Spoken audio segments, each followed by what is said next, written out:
Assalamualaikum warahmatullahi wabarakatuh. Kisah kakek Nabi Muhammad SAW wafat, yaitu Abdul Muthalib. Nabi Muhammad SAW dibawa pulang oleh Ummu Aiman. Ia pulang sambil menangis, hatinya pilu karena kini sebatang kara.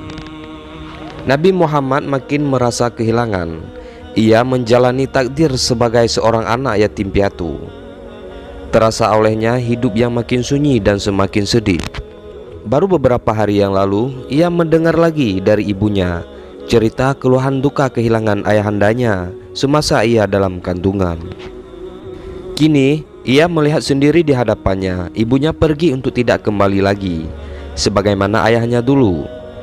Nabi Muhammad yang masih kecil itu kini memikul beban hidup yang berat sebagai seorang yatim piatu. Ketika tiba di Mekah, Abdul Muthalib menyambut kedatangan cucunya itu dengan rasa iba yang dalam. Kecintaan Abdul Muthalib pun semakin bertambah kepada Muhammad.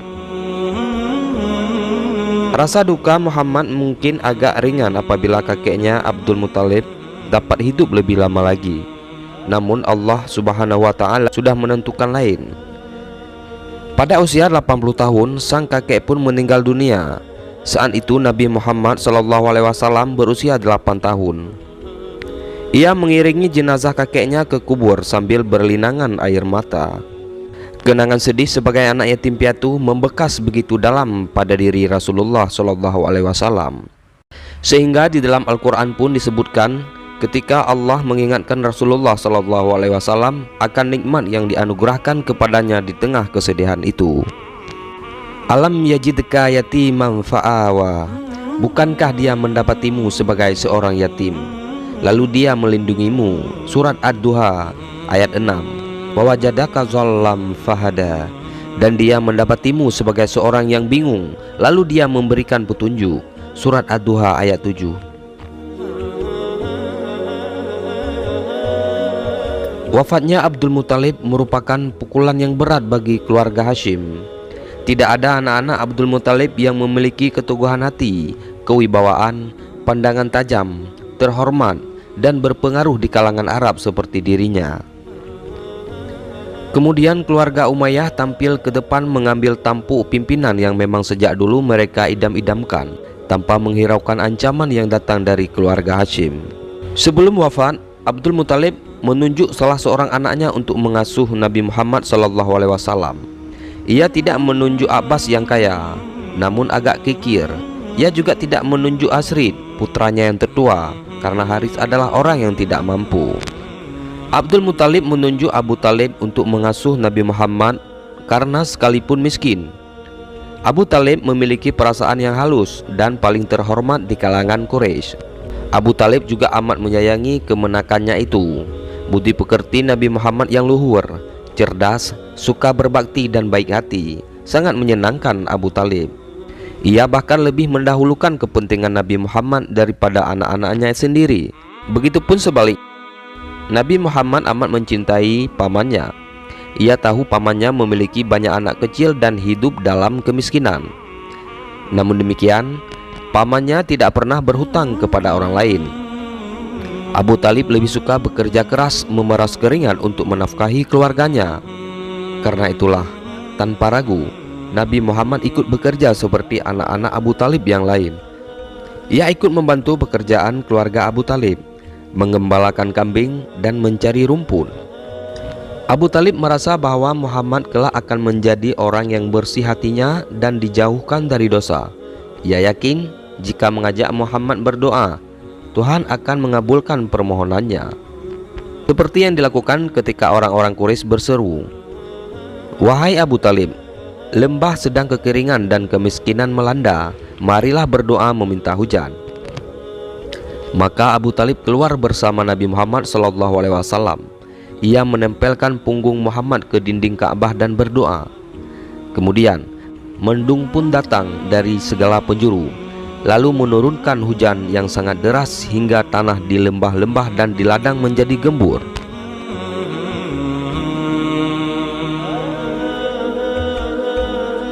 Hati Muhammad kecil merasa pengam dengan kehidupan di Mekah. Setiap hari dilihatnya anak-anak fakir miskin seusianya dengan bekerja bersama-sama, dengan bertelanjang tanpa rasa malu. Nabi Muhammad juga melihat setiap malam pintu rumah orang-orang kaya tertutup rapat di dalam. Mereka berpesta pora, menyaksikan para penari, dan bermabuk-mabukan sampai pagi sambil dijaga oleh para budak. Padahal di tempat lain ia melihat orang-orang berjuang mencari rezeki antara hidup dan mati. Nabi Muhammad seringkali melintas di depan gubuk-gubuk reot dan rumah-rumah kumuh. Pintu-pintu mereka juga tertutup rapat, tetapi di dalamnya tinggal orang-orang yang hidup menderita. Orang-orang itu jika tidak memiliki bahan makanan, besok atau lusa terpaksa menggadaikan anak gadis, istri atau ibunya untuk dikumpulkan menjadi budak para saudagar demi melepaskan diri dari lilitan hutang. Di depan gubuk-gubuk itu, Nabi Muhammad melihat para pemuda berkumpul. Pikiran mereka dipenuhi impian tentang datangnya mukjizat yang akan mampu membebaskan Mekah dari kebiadaban.